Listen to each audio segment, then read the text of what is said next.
from here. I'm downtown, and Joffrey Ballet right next to the Chicago Theater, which presents Chelsea Handler. But it's coming up. Is Chelsea going to do it in costume? Truly, is she going to wear Halloween costume?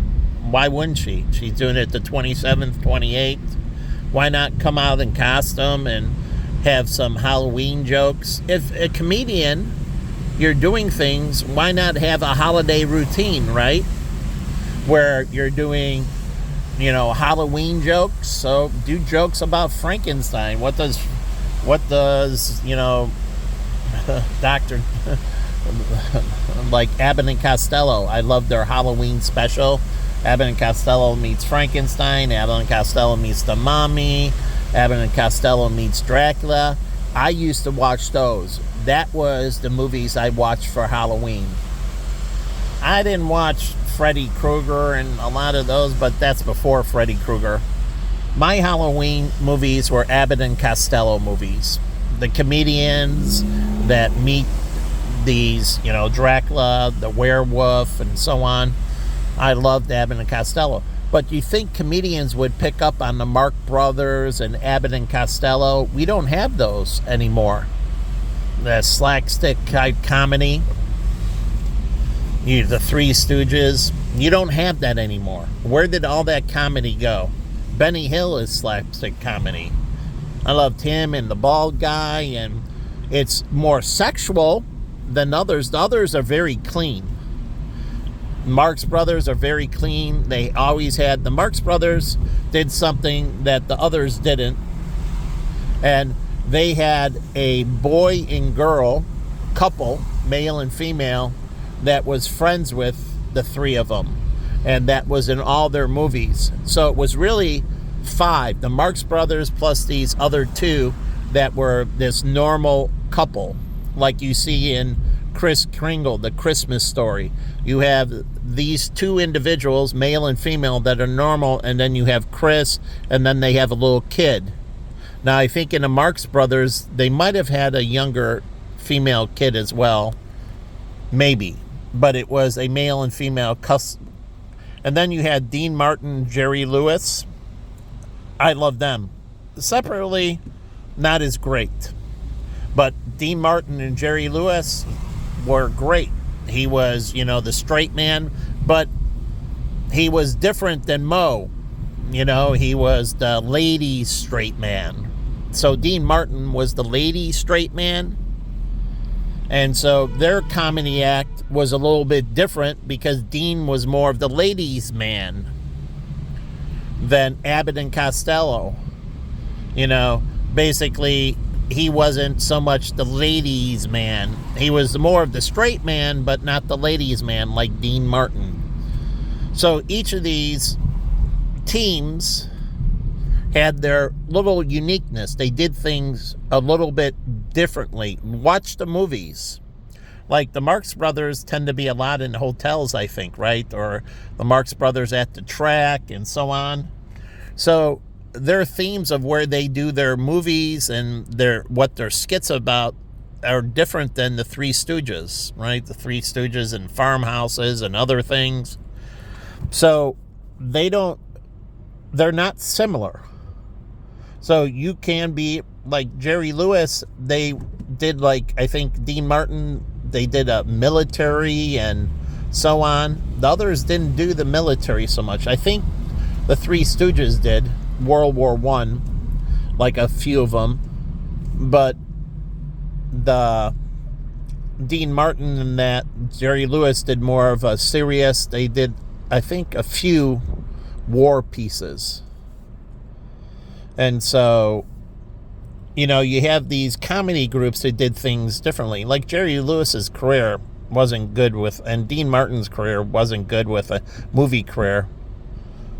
When they were together, they were great. Separately, they weren't as good. Truly. And watch their career before, during, and after. And they were much better when they were together. Now, Dean had his singing career, and that's separate. Jerry Lewis didn't have a singing career. So he went into fundraising for multiple sclerosis. And so he would do his annual fundraising and so on, and that's what he went into. Dean Martin, his exit strategy was he went into more of the music. And so he started singing and traveling, and when he got older, he was doing a lot of club engagements and so on. And that was his exit strategy when Dean and Jerry stopped doing movies together.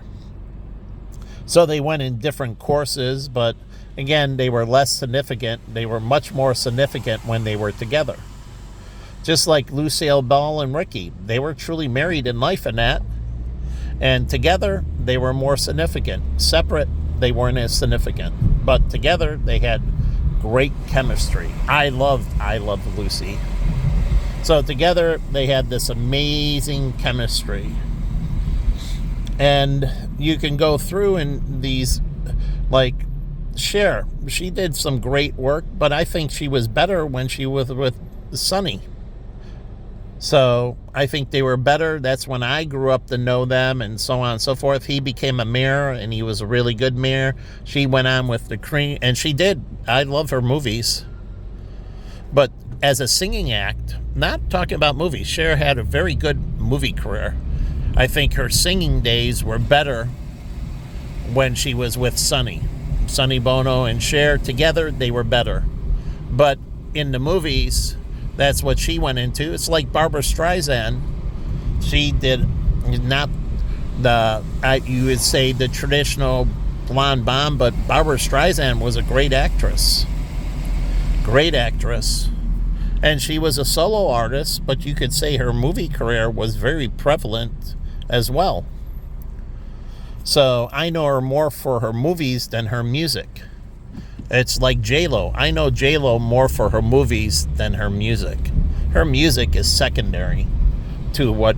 And she could be on the soundtracks of the movies she does. She doesn't have to hog it up, but she could have pieces, soundtracks in the movies she does.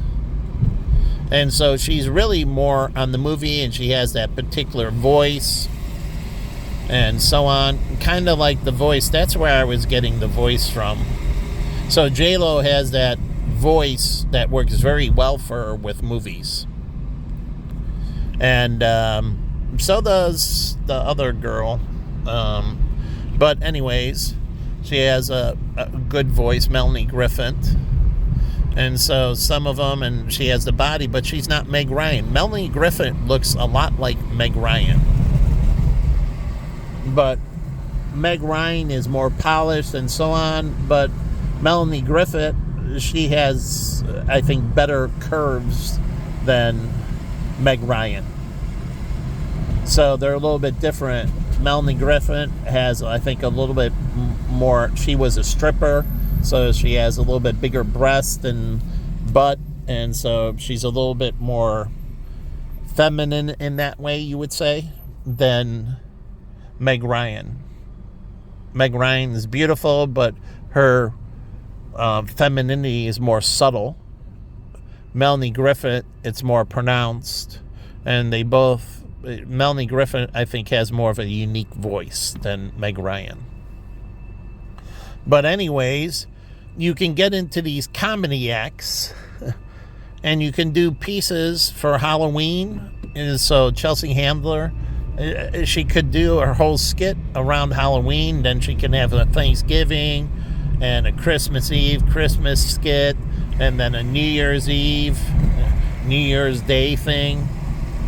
And then there's Easter and other, holidays. So there's lots, Veterans Day, President's Day.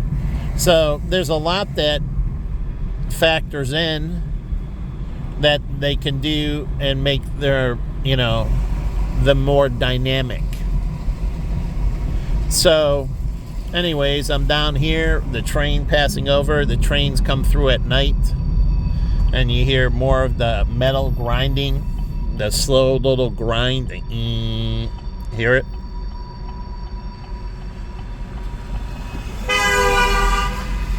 And then you got the beat.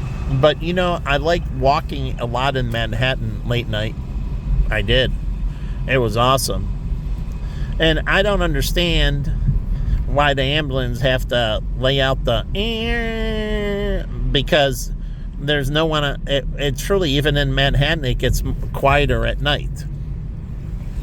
So, and I did a lot of walking late at night in Manhattan. It's beautiful. I like walking in the evenings, the early mornings and that. I used to do it a lot down here. So either getting up extremely early and catching before sunrise and having the early morning, exercise at the gym and walk, or reverse, I was up very late and I was catching the morning, then I slept during the day. The other one, I got up really early. My ex could tell you, before 5 a.m. and I catch the beautiful early morning, and then I go on with my day.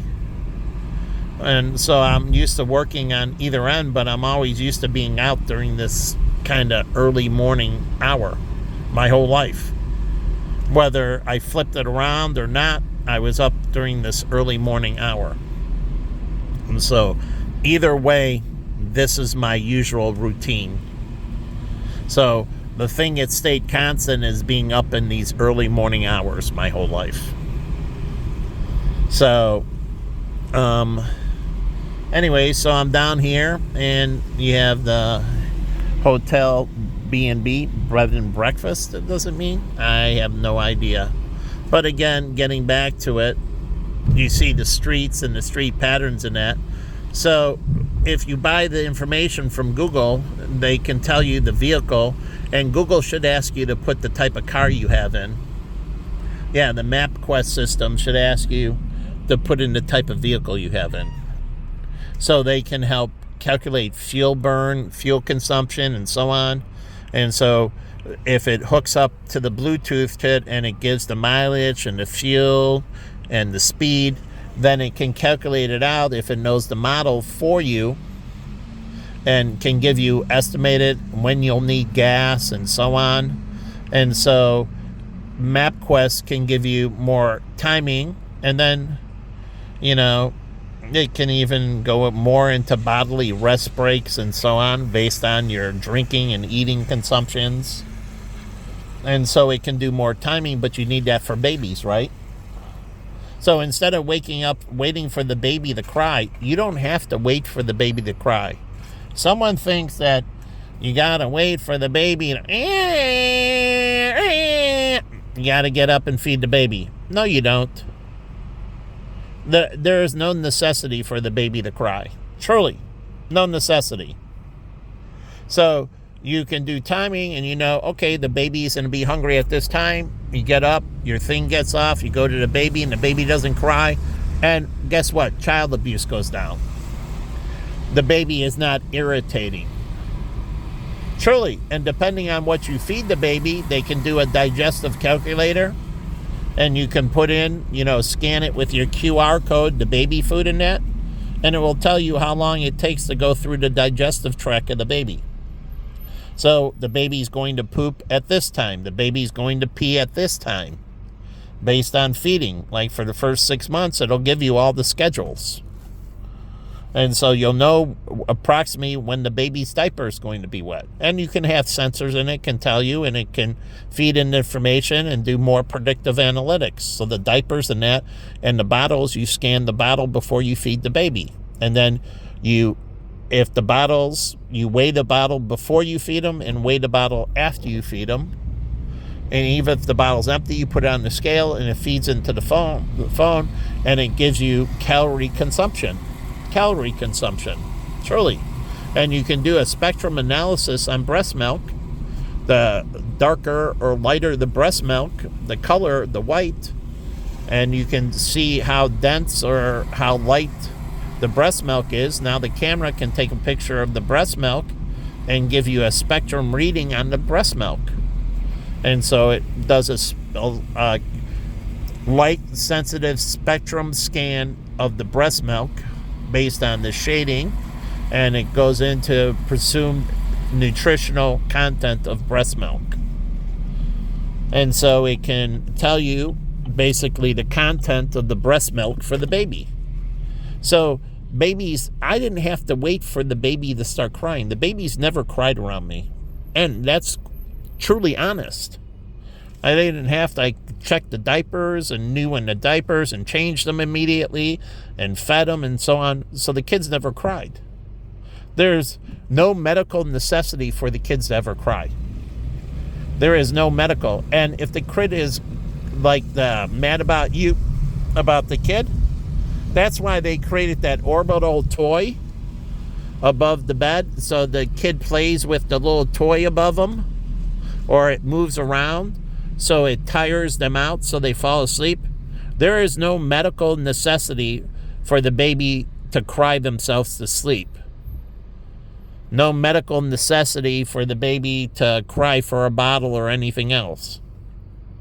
So no, not at all. There's no medical necessity. And as it gets older, you have schedules and people learn how to control their habits. But that's when they're more capable.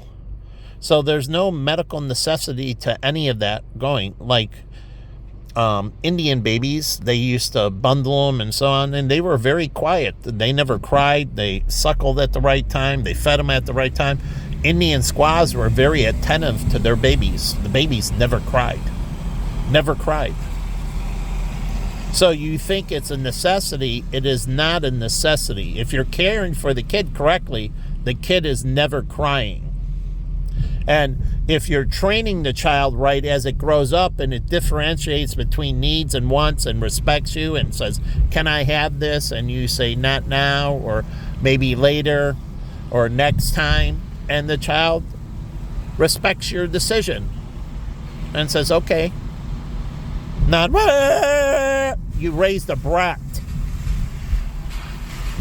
So children shouldn't be doing that. So all this acting out in that is bad parenting. The child should never act out. The child should never lash out.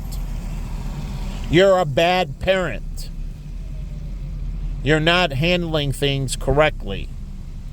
Even when the child moves into teen years, they know to come to you and have, even Twilight, what does she do? She has these conversations with her father, and it's awkward. They're divorced, and she lives in, and she's spending the, blank time with him, and so on, and they find a way to communicate and get over the difficulties of communicating. And it's a good movie to watch on how a father tries to communicate with his daughter when there's biological issues that are not natural to him, and they show the awkwardness of it, and rebonding divorced parents, and caring, taking care of his daughter who's going through this teenage stage, and and so Twilight's a good movie in that way. They bring up a lot of great points.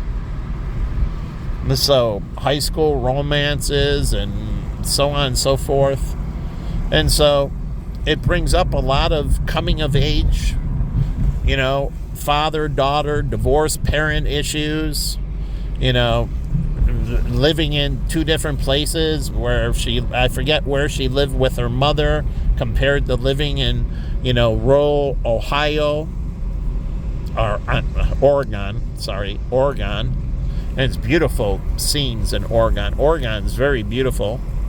But rural Oregon with, the mountains and the water is cold. But, you still got the summertime and it's a little bit more, but you just wear wetsuits. You can swim in Oregon. You just need to swim in wetsuits. That'll keep the body warm, causing a barrier of warm water between you and the cold. The wetsuit traps the water. It's just like the Muslims do when they wear the burqas and all that traps the humidity in between, creating a barrier. Now, it doesn't work well in very humid climates. Burqas wouldn't work well in Florida. There's a reason in the Middle East it works, because they have low humidity.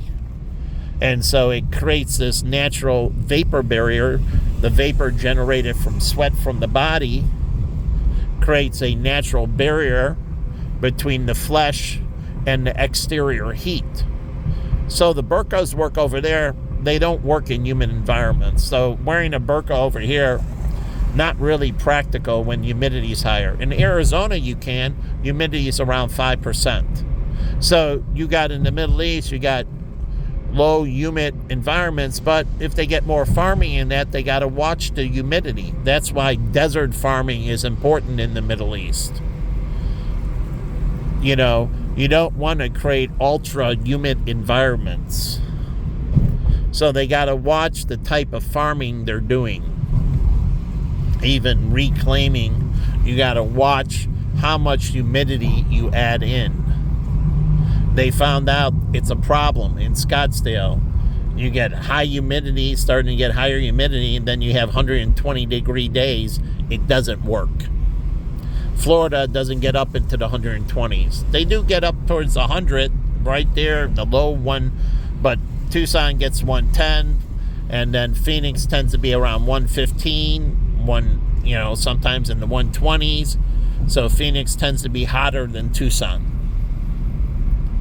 So Tucson stays to 100 to 110. Phoenix stays from about 110 to 120 range. It's about 10 degrees warmer. So, but then if you start adding humidity, then it starts getting very unbearable. And so they found out they had to, go back to, stop all the planting and the natural grass. And so they have to watch that in the Middle East. Because all that Burqa tire and that, it doesn't work in high humidity. That's why my friends that I know in these higher, like in New York City, it's not good to wear burqas. During the summer and that, you have high humidity and heat. It doesn't work. You need much more airflow and so on. So the clothing has to get extremely light and extremely, airflow. It has to have an extremely good airflow. The material has to get much lighter than it is in the Middle East because of the higher humidity. The material has to get super light, and it has to be that much more breathable. In the Middle East, it needs to trap the humidity, so it needs to be heavier and create that vapor barrier. So the same way diving suits work. And they say to warm up, piss in your diving suit. I never did that. So I disagree with them. You can now put battery operate, and there's ways to warm diving suits now. And so I don't agree with pissing in the ocean. So I went diving. I didn't piss in the ocean. And so everybody comes up with an excuse to be a pig. I disagree with their excuses. So learn how to take care of your bodily fluids correctly. It's like running down here, and you wonder why all these black people die of stress. Coronary artery disease and all that, because of how they treat each other in black neighborhoods. They create their own stress. They do. They drive like maniacs, and they shoot. And why do you think coronary artery disease and all that in the black communities? They create their own ultra stress, like in the ghetto. There are no white people doing anything to them. And they were in the Gold Coast. There was no bigotry or any. I've been around. My back door was the ghetto. So no, the only stress was coming from other black people to black people.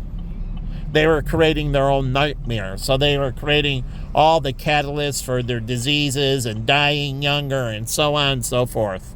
It's all on them. Just like any community. In the community, whether it's all white, and if you got an integrated community, then it's on the integrated populace. You're just doing it to yourself. So most of the problems are created by people. And then you got people solving the problems. But really, so people are dying. The people solving the problems, like me, and God was done with it, was all the added stress I had to suck up for everybody else. Why should I have to take on all your fucking, excuse the French, all your garbage? Why should you be able to pass on your garbage to me? the Cupcake House.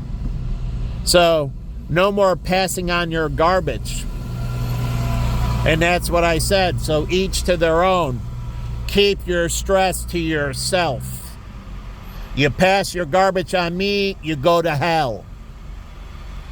So go ahead, drive around like a maniac and do it to yourself. But you pass it on to somebody else, the law says you need to go to jail. That's what it talks about inciting. You need to go to jail. So down here, they were passing all the stress on to me. And I was giving the stress back to them. An eye for an eye. So, beautiful picture of the city of Chicago from an airplane. It's awesome. But here's the Frog Bar. Hugo's Frog Bar. So, it's a great sign. The frog's having a martini with an olive. He's in, more formal clothing. And you got a lot of high-end retailers. But doesn't it make sense? High-end retailers, high-end restaurants. They feed off of each other. You don't know that? High-end retail and high-end restaurants go hand in hand. Dublin's makes its money on the service staff, like at Gibson's and other restaurants, because they close and they go over to Dublin's. And then they make it on some of the more, but basically the service staff. So you got a lot of people from the restaurant industry that hang out there. Lots of Gibsons and Hugo's and other places end up at Dublin's late night. After they get off, that's their watering hole. So the whole point is, hey, there's an Amway store. It makes sense that Amway would finally move into retail spots. Because in the United States, the market's more developed. And Amway works where there's not a lot of stores. When there's a lot of stores, Amway doesn't work well. But when there's not a lot of stores, Amway works very well. So in areas where there's not a lot of shopping, like on the south side in that, Amway, there's pockets in America that Amway will work very well. If there's not a lot of retail, like they say the food desert and all that stuff, Amway works well where there's not a lot of retail. So, Halloween costume time. So, I dressed up as a Rastafari and painted myself black. But the only thing is, when I started sweating, it started running. And a little bit, the girls wanted to stay away from me a little bit because, it was running and they didn't want to get black all over them. But I dressed up as a Rastafari. Because I had a lot of Rastafari friends at the U of A. And so I dressed up as a black Rastafarian. And it was pretty cool. So you can have a lot of ethnic, like you can dress up as, there's a nun or a priest, but you can dress up as a cop. You can dress up as a Polish person or a German person, wear their traditional clothing, or you can wear a costume, be a Korean person, be a Korean female or be a Korean male, and so you're going out and you wear their traditional gear. So a lot of the ethnic clothing works very perfect during Halloween, like they did in Trading Places. And she dressed up as, I forget, Swedish or something.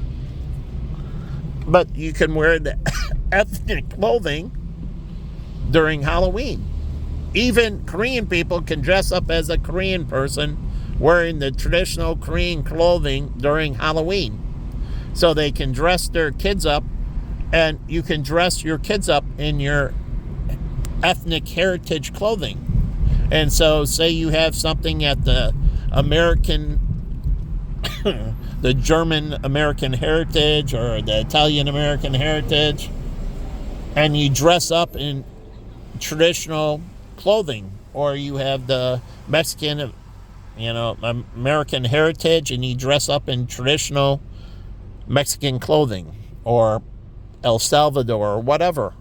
So you can use their historical, traditional culture clothing. So black people can dress up as Rastafarians if you want to be an islander, like dress up as a Jamaican or something, or dress up as a Nigerian, figure out what their cultural clothing is, and dress up as a Nigerian. Maybe your heritage is from Nigeria. So you can go as your heritage. So in ancestral clothing. And that would be kind of cool. And so that's another way for these connect with your culture. So if you're Chinese, dress up in different, and there's different eras, the Ming Dynasty, and so on, the Han Dynasty, and so on. You look at the clothing and you can dress up from that particular time. So, you can do all these things to bring it and show culture. And, it's your culture, so if anyone asks you about it, yeah, my family was from, say, Sicily, and, they came over in 1920s, so I'm dressed in 1920 Sicilian attire, just before they came over, and, my family and so on. So you do have things to talk about naturally. So it lends to natural conversations if people understand stop signs and logistical things, right? And people obeying the rules, right? Because, oh yeah, that's right, my sister's friend, Deerfield, there was a place on the corner of Milwaukee and Deerfield Road, and it used to overserved, and it was a pizza place, and they had a bar, and they overserved, and the guy got out of the bar drunk, and he blew the light at Deerfield and Milwaukee, and he killed him. And I remember the lady, his widow, talking about that the drunk driver killed her husband. And oh yeah, in Deerfield, when that happens, they shut down the place immediately. There was no tomorrow. That was it. It was done, closed, out of business. So that place was closed down immediately. Just like in Tucson, they did it to Chuy's, I think it was. One of the Mexican restaurants, the guy had 5 times the legal limit in his blood when he hit and killed somebody, and they pulled the liquor license from the Chuy's, immediately pulled the liquor license. They lost the liquor license in that, and the restaurant wasn't selling a lot of food, so it went out of business immediately and closed down. But they immediately pulled the liquor license. It was done. They had a DUI that ended up in killing somebody. They voided the liquor license. The Chuy's went out of business. And I think I posted on Facebook the story. 5 times the legal limit. So you talk about negligence. You're serving somebody at a bar, and he's 5 times. Now, he was an alcoholic, had a high tolerance, but still, his blood alcohol content was 5 times the legal limit. You gotta be kidding me. So you talk about extreme negligence, but truly, and he hit and killed somebody. So negligence, I don't get it. So my issues dealt with not my negligence, other people's negligence towards me that caused me unbelievable harm. So you say I did wrong. No, I got screwed by other people. And I'm the one that's life was on the line. Always putting my life on the line. Other people in their sin and negligence jeopardizing my life. And you wonder why I said God wants you to end them. You tried to jeopardize my life, your life should be ended. It should be a 0 tolerance. So try to jeopardize my life, and they take years. Isn't that what they do with the president? If you try to jeopardize the president's life, they take your life. Truly, go read. They did. They had zero tolerance. So if you try to jeopardize the president's life, they take your life. So you have no right to even attempt to jeopardize their life. And Obama, the black woman, they killed her. And he wasn't even in the White House. And they shot and killed her, the Capitol Police. So she was trying to ram in with the car. He wasn't even at the White House. And then all those people, when white couples snuck in, they got busted, and then heads roll at the Secret Service. It was unbelievably embarrassing for the Secret Service. And then another incident where the Secret Service guy slept with the prostitute. And the funny thing is, all he had to do was pay the girl. Pay the girl. He had lots of money. He was a cheapskate and walked out on her. So she said, if you don't pay me, I'm going to tell the reporters. Well, didn't. And then rightfully so. He lost his career, but many others at the Secret Service got fired too. Because for him to sleep with a girl that's a prostitute from another country could have put the president's life at risk. So they said, well, you can't be doing this. So you get your nookie when you're home. And when you go abroad, you keep it in the pants. So they changed the protocol. It's automatic termination for the Secret Service now. Automatic termination if they have any physical encounters with anyone outside the United States. They are now immediately terminated. It is now a zero tolerance rule. So going in here, why should you experience going into a restaurant and feel like your life is at threatened to get a burrito at 3 a.m? They should shoot these people.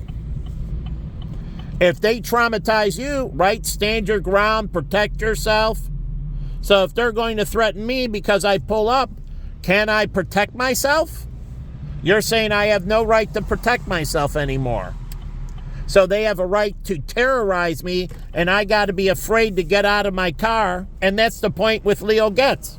He just sat there, and they terrorized him, and he shot and killed. They attempted to rob him. He didn't set them up. He went on the same train he always went on. He was sick and tired of getting terrorized.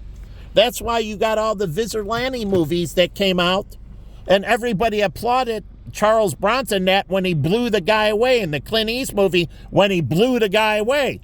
Everybody said, and I saw this, yes, terminate them. Terminate the piece of garbage that makes you fear. Terminate them. They didn't want to be scared anymore, and they wanted you to terminate the garbage that makes you feel scared.